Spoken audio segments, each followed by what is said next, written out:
For those of you that don't know, my dad owns an online education company that does alcohol and drug education specifically. I wrote versions of the alcohol course for minors, the marijuana course, the shoplifting course, and I think that's it. I think and nicotine course about how to quit cigarettes. And I have always had this thing where I wanted to change the company so that it did more education programs for children. Because if you guys didn't know this, I love kids. Kids are my favorite.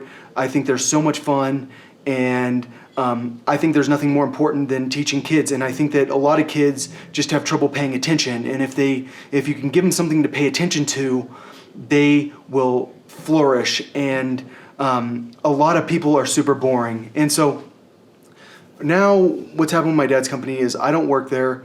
My sister doesn't work there. She worked there for a while, but she said that the current CEO was mean to her, and so she didn't want to work there. She said that the people that the CEO hired were mean to her too, so she decided not to work there. I worked for him until I started a marijuana dispensary, and then I never came back to work there again. I have a master's degree in information technology, and I have a personality. In my experience, the people that work at my dad's company aren't really personality people. They're like, some of them have fancy degrees. Like one of them who doesn't work there anymore, he went to University of Virginia, so he seems like he'd be a great person to work there. But just because you can learn doesn't mean you have a personality. The key to education is having a personality. I don't know if you guys have ever had a teacher with a great personality, but that's the key to being a great teacher. And I don't feel like very many people laugh at that company much. At least that, in my experience, they don't seem like they're really happy people there. The person that my dad put in charge, according to my dad, back before he had dementia, he told me that her husband was a Fed. That's what he said. Like, it was when I was complaining about feds and I did a hunger strike about like protesting federal agents giving free drugs to middle schoolers and all this stuff. And my dad was like, "Steve's a Fed." And he was like very emphatic about it, like making sure that I know that he's a Fed. And I think that's why my dad put her in charge.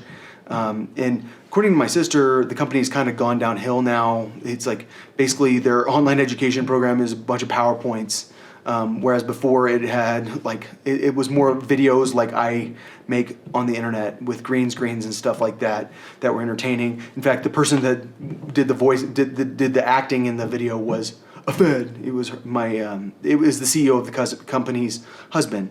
So I think what happens over time is that fancy degrees get the jobs, and people that are really good looking get jobs because the CEO is good looking, and people with big personalities get fired because they have too much of a personality. And the last thing we ever want is someone with a personality making programs to educate our children, because then the kids might actually pay attention to them.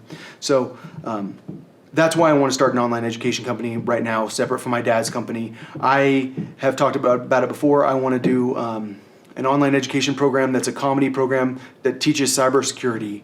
I want to develop a program that teaches kids how to interact with the police. It's a police interaction course that teaches kids, like, keep your hands on the wheel and do whatever they tell you to do.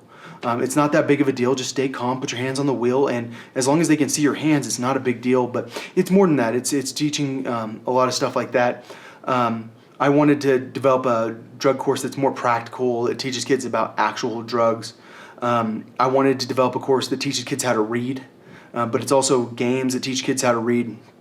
I wanted to develop a lot of programs, but clearly I can't work for that company because I'm not going to work for the feds.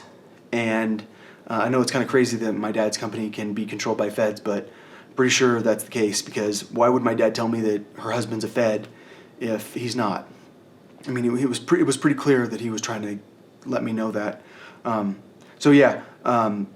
Magic School Bus was that good of a show, and if we developed another Magic School Bus, that development can last forever. Like kids can always watch those programs, and it's not just one teacher impacting kids. It's one teacher with a bunch of helpers impacting a massive amount of children, and that's why I've always believed that online education could change the world, but instead, what we want to do is have a million individual teachers teaching these kids, and they're not cartoons, they're regular teachers, and the kids are getting bored, and kids can't handle it, so they need to go back to school. And everyone is trying to convince us that it's safe to go back to school, and thanks for convincing me of that.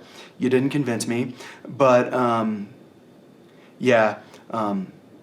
now I mean I don't even think I'm going to be able to finish this program because I'm in a rigged legal situation where I don't think there's anything I can do. I'm going to get. I can't imagine they're not going to try to rig the jury.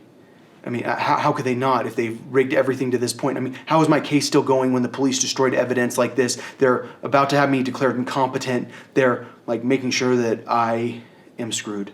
So I don't know. We're turning into a country where the police secretly control everything, and then all you guys think, oh, this guy must be crazy, but the police know I'm not crazy. They know the whole situation, and they have to keep it a secret because if not, then a bunch of them would have to go to jail.